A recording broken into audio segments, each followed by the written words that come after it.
मैं निकला ओ गड्डी लेके ओ रस्ते पर ओ सड़क में एक मोड़ आया, मैं समरा में दिल छोड़ आया।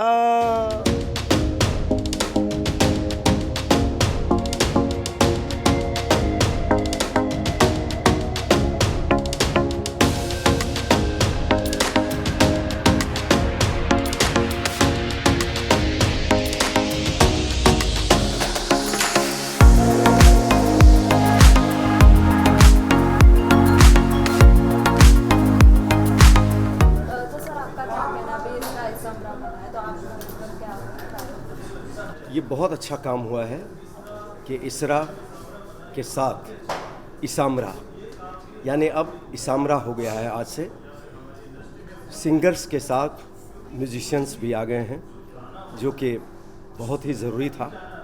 और इसरा ने बड़ा ही खूबसूरत काम किया है इतने सालों से, जो आज इसामरा बन गया है।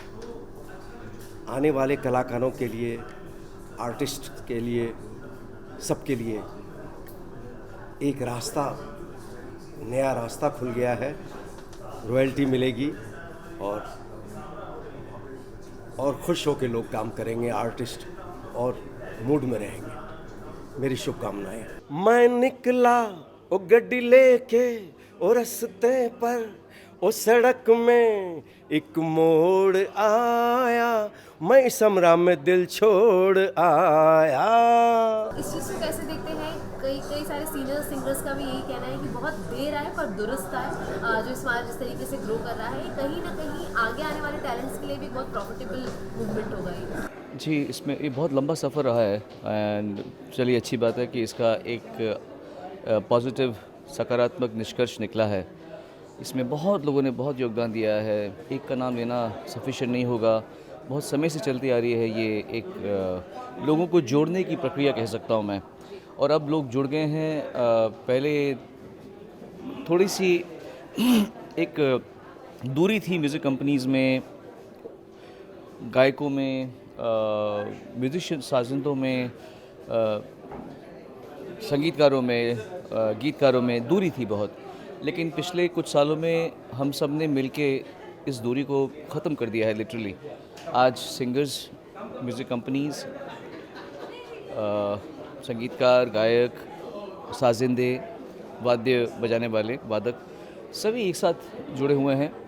और ऐसा ही होना चाहिए, क्योंकि सब ने मिलके एक गाने को जब बनाया जाता है तो सबका उसमें योगदान होता है। तो जब उससे फाइनली जब वो गाना बाहर आ जाता है, तो अगर कुछ रॉयल्टीज़ आती है तो उसे शेयर करना ही जायज़ है। तो अब ये अभी तक हम पूरे अंत तक पहुँचे नहीं हैं, क्योंकि लाखों सिंगर्स हैं, करोड़ों गाने हैं। तो उन गानों को सॉर्ट आउट करना कि किसको कितना मिलना चाहिए, कैसे मिलना, ये आसान काम नहीं है। तो हम ये नहीं कह सकते कि हम अपने पूरे चरम सीमा पे पहुंच गए हैं। ये प्रक्रिया है, वो चलती ही रहेगी। आज अगर हम निकाल भी देंगे, उसका हल निकालेंगे, हर साल हमको बेटर करना पड़ेगा। गाने बढ़ते रहेंगे, सिंगर्स आते रहेंगे, वादक आते रहेंगे, तो हर साल हमको, तो ये बहुत मेहनत वाली चीज़ है। और आहिस्ता आहिस्ता ये इसामरा का जो सेटअप है, जो फाउंडेशन है, वो और बड़ी होने वाली है। इस चीज़ को कैसे देखते हैं कि जाहिर सी बात आपकी आवाज़ बहुत बड़ी ऑडियंस तक पहुंचती है। हम लोग कॉपीराइट्स की बात करें या ओरिजिनलिटी की बात करें, तो हाल फिलहाल में मॉब फोटोज़ या डीप फेक वीडियोज़ काफ़ी चल रही हैं। खुद अमिताभ बच्चन ने इसको क्रिटिसाइज़ किया है। इस चीज़ को कैसे देखते हैं? क्योंकि सेलिब्रिटीज़ की अपनी पर्सनैलिटी पर भी एक अधिकार होता है, other than their art and talent.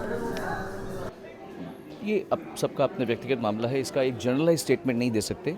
मैं क्या सोचता हूँ, ये मेरा अपना पॉइंट ऑफ व्यू होगा। अमिताभ बच्चन जी क्या सोचते हैं, उनका पॉइंट ऑफ व्यू होगा।